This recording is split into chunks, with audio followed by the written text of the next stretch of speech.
Gayunpaman isang araw ang swerte ay nasa kanyang panig. Hindi pa ako nakapunta dito. Nabigla siya sa ganda ng kagubatan. Ngunit bakit ito'y parang pamilyar? Ha? Ano ito? Mga gintong dahon?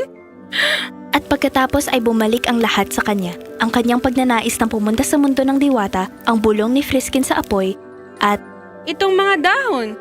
Dinala nila ako dito. Paano ko ito nakalimutan? habang nakatayo siya doon sa gulat, isang boses ang nagsalita sa kanya. Demi! Demi! Naririnig mo ba ako? Belis? Belis? Nasaan ka? Demi, makinig ka. Wala akong gaanong kapangyarihan kaya kailangan ko ng tulong mo. Gusto mo na bang bumalik sa bahay? Oh, Belis. Sobra. Kaya hilingin mo. Hilingin mo ng buong puso. Hinihiling kong makauwi ulit